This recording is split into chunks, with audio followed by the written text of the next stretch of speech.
Thank you so much. We'll now have time for a few questions from the floor. There, Clayton Demain with True North.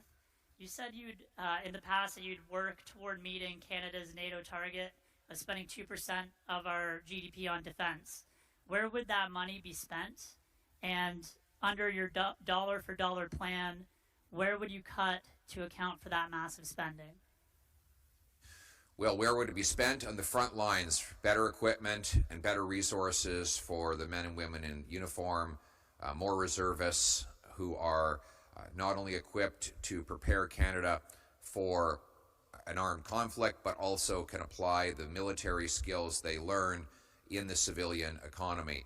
How will we do the dollar for dollar rule? Well, we're going to cut back office bureaucracy, botched procurements, and foreign aid to dictators, terrorists, and multinational bureaucracies. We'll bring that money home and invest it in our military. Thank you. Thank you. Next question. Steve from TVO. Hi, Pierre. Could you describe your relationship with Doug Ford? He's the Premier. I'm the leader of the federal opposition and the next Prime Minister of Canada. And my relationship with him is the same as with everyone. I will work with anyone to axe the tax, build the homes, fix the budget, and stop the crime. Thank you. Thank you. Next question. Michael Drapack, CBC News. Thanks, Mr. Poilievre. 6 premiers are now calling for a First Minister's meeting with the Prime Minister on the carbon tax. He is not committing to that. What do you think that says about Mr. Trudeau when he refuses to meet with premier leaders as a group? And what does that say about federalism and how it should work? Merci beaucoup. Thank you very much. Justin Trudeau has a radical agenda to massively expand the size, cost, and power of the federal government, which comes at the expense of working people and seniors. It crowds out everybody, including the premiers. He wants to dominate over all of the regions of Canada and impose his will. He's imposed an unconstitutional anti-development law, C-69, and a back-breaking carbon tax opposed by 70% of premiers and Canadians.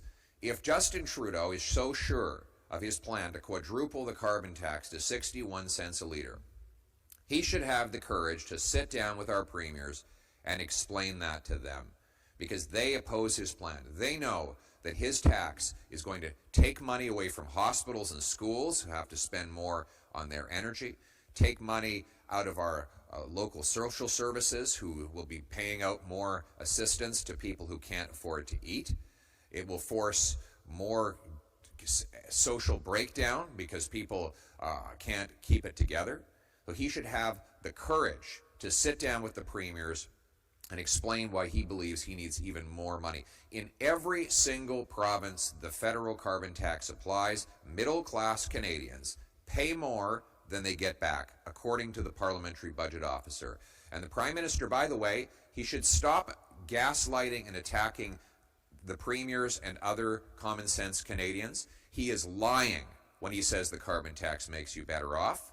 The Parliamentary Budget Officer has calculated that in every province, 60% of Canadians pay more in carbon tax costs than they get back. Everybody knows it. Justin Trudeau knows it. He needs to stop lying and sit down with the premiers and admit that his carbon tax is just like him, not worth the cost. And in French. En français. Justin Trudeau est le premier ministre le plus expansionniste et centralisateur dans l'histoire de notre pays. Il a agrandi le rôle de l'État fédéral en réduisant les pouvoirs des provinces et des citoyens.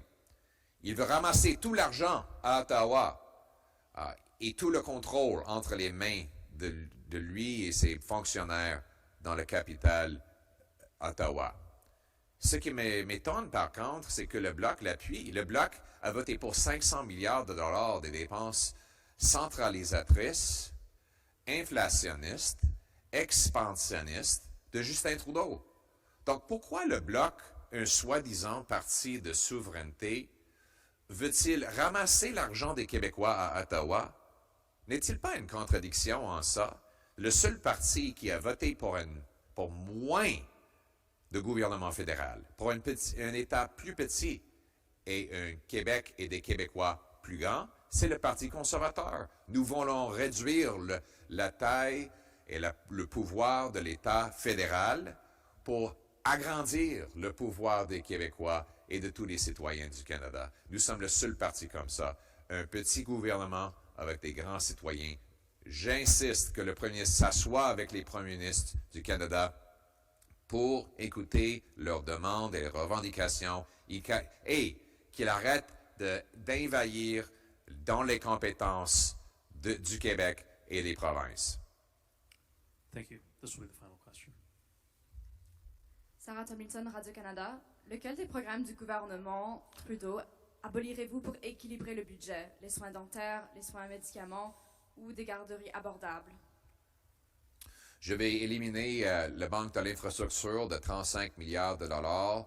Je vais éliminer la Rive-Can de 60 millions de dollars qui allait coûter 80 000 en passant. Je vais éliminer le fonds vert d'1 milliard de dollars qui est déjà, on a 150 millions de dollars qui sont mal dépensés ou perdus pour payer des petites amis libéraux.